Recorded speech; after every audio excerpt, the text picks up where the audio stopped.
Welcome to Take 5, your 5-minute inspirational message from Solid Rock Drogheda.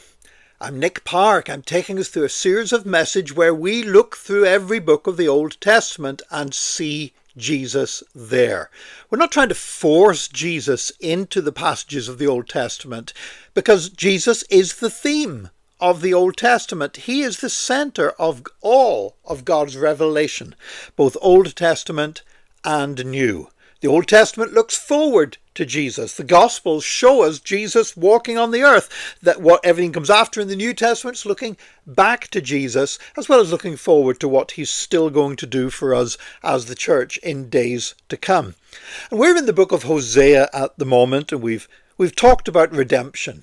We've talked about Hosea is a book about redemption, that even when God's people, Israel, sinned, that God still loves them and God still goes after them and draws them back to himself, and that he will do the same for us, and he has done the same for us in the church.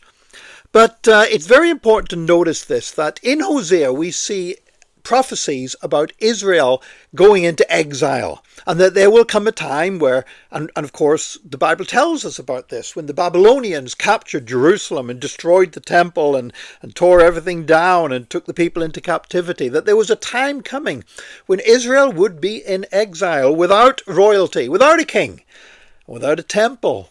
And no temple. They still had priests, but they couldn't do what priests were supposed to do.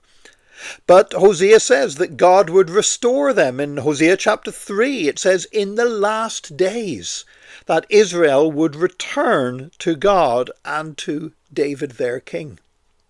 And then later on in the Old Testament, whenever you have Nehemiah and you have Ezra and the temple's rebuilt and the walls of Jerusalem are rebuilt and the sacrifices begin again in the temple and all of that stuff. They didn't have the Ark of the Covenant, by the way. The Ark of the Covenant was missing. Where the Ark of the Covenant used to sit in the Holy of Holies is just an empty space there now. But nevertheless, they would have said to themselves, is this the restoration?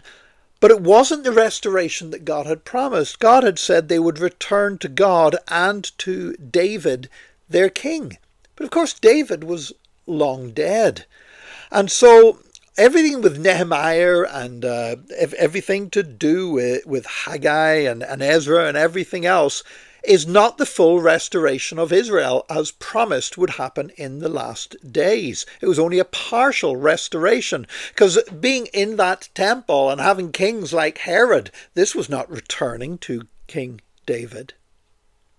Now, Jesus came so that Israel could experience a full restoration to God. And we read about that in the book of Romans, particularly in the book of Romans in the New Testament, chapters 9, 10, and 11.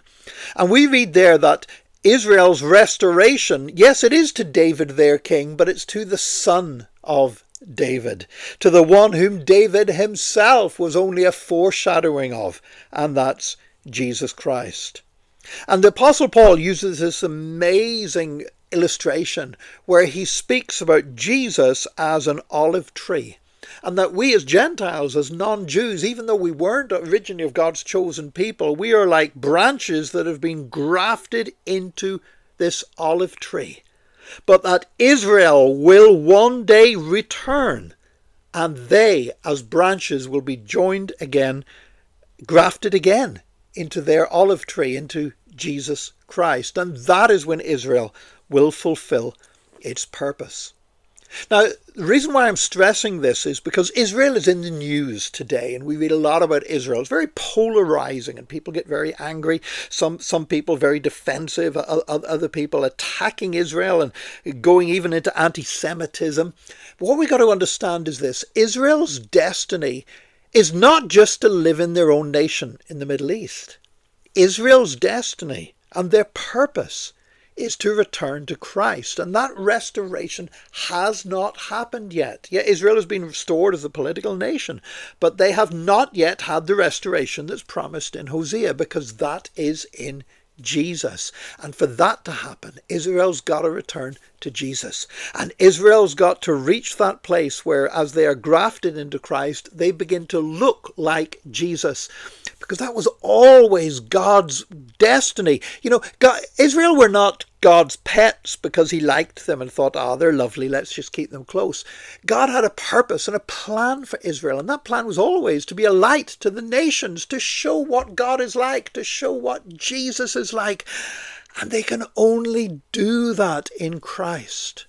And that's why we have to pray for Israel, that Israel will become a people that will glorify God, a people that cause people to look at Israel and say, because I see how Israel is behaving, I'm going to love God, I'm going to love Jesus, because they're showing forth all the beauty and the love and the kindness of Jesus and of God.